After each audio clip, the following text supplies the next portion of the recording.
जय माता दी। आज हम दोबारा एक बार शादीशुदा जीवन के ऊपर चर्चा करेंगे।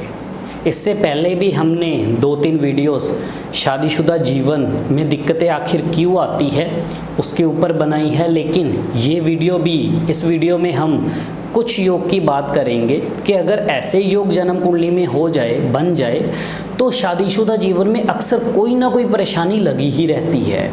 और वो योग है सूर्य शुक्र का मेल। सूर्य शुक्र का मेल जब भी जन्म कुंडली में बनता है, ऐसी कुंडलियों के अंदर राहुदेव हमेशा बुरे होते हैं, बुरे माने जाते हैं, खराब माने जाते हैं। ऐसे में ऐसे लोगों को किस तरह की तकलीफ़ें आती है शादीशुदा जीवन में, और ऐसे में इसके क्या उपाय है, ये सभी चीज़ों के बारे में आज हम बात करेंगे, इसलिए वीडियो के आखिर तक ज़रूर बने रहिए।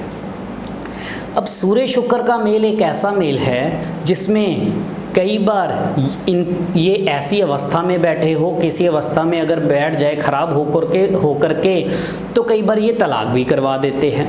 लेकिन कई बार हमेशा पति पत्नी के अंदर किचकिच चलती ही रहती है, लेकिन तलाक नहीं होता। ये आखिर क्यों होता है? किन लोगों का तलाक होता है, किन का नहीं होता?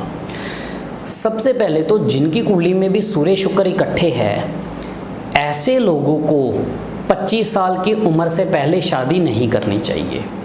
लेकिन जिनकी शादी हो चुकी है, ऐसे में अगर इंसान 25 साल की उम्र से पहले शादी कर लेता है तो ऐसे में पति पत्नी के आपसी तालमेल बहुत ज़्यादा अच्छे नहीं रह पाते। दोनों के तालमेल के अंदर हमेशा कोई ना कोई परेशानी, छोटी छोटी बातों के ऊपर लड़ाई झगड़े जैसे हालात बने ही रहते हैं।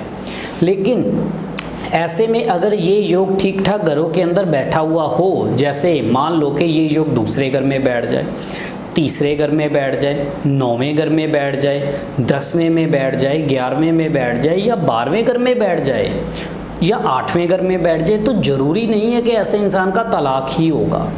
हो सकता है तलाक ऐसे इंसान का बहुत ज़्यादा चांसेस रहते हैं, ऐसे लोगों का तलाक नहीं होता। लेकिन हमेशा पति पत्नी के छोटी छोटी बातों पर किचकिच जैसे हालात रहना, छोटी छोटी बातों पर लड़ाई झगड़े जैसे हालात रहना, ये हमेशा ही बने रहते हैं।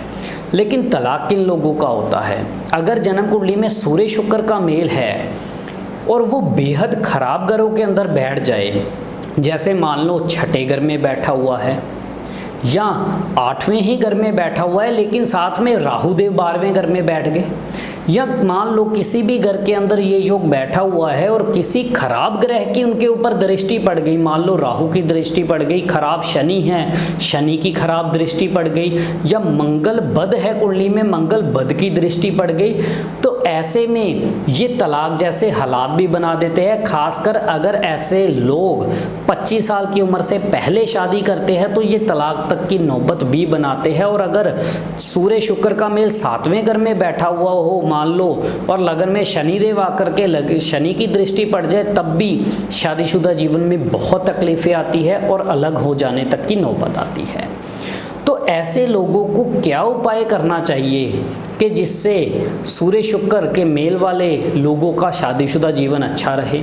नहीं तो कई बार ये इस तरह के हालात भी बना देते हैं कि अगर तलाक नहीं हो रहा, तलाक अगर मान लो नहीं हुआ, और ऐसे लोग पति पत्नी दुनिया के सामने तो चाहे बेहद खुश और खुशहाल लगे, लेकिन ऐसे लोग सिर्फ एक कॉम्प्रोमाइज़ करके अपना जीवन पूरा निकाल देते हैं कि अब बच्चों के कारण हमें इसी के साथ ही रहना पड़ेगा।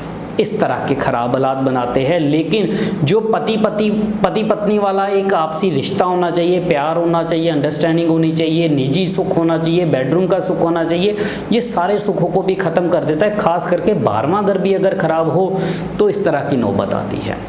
ऐसे लोगों को क्या उपाय करने चाहिए?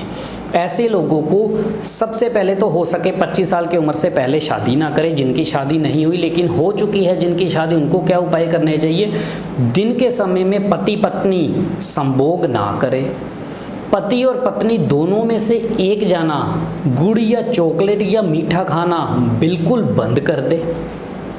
और साथ ही ऐसे लोगों को क्या करना चाहिए, 43 दिन लगातार एक कांसे का कटोरा लेना है, उसमें गेरू मिट्टी भर करके सर से 7 बार उतार के चलती हुई नदी में जल प्रवाहित करें। अगर आप मात्र ये उपाय कर लेते हो, पति पत्नी के आपसी तालमेल भी शुरू होंगे। अगर किसी खराब ग्रह की दृष्टि के कारण बहुत बुरे हालात बन रहे हैं, जिसमें कोर्ट कचहरी या अलग हो चुके हो या अलग हो जाने की नौबत आ रही है, या सोच रहे हो अलग कभी नहीं होंगे, आपसी तालमेल अच्छे होने शुरू होंगे और आप लोगों का तलाक भी इस उपाय से जो है वो ज़रूर रुकेगा। तो मात्र आप ये उपाय कीजिए और अपने शादीशुदा जीवन को अच्छा कीजिए। इसी तरह से हम और भी विषयों पे चर्चा करते रहेंगे। इजाज़त दीजिए। जय माता।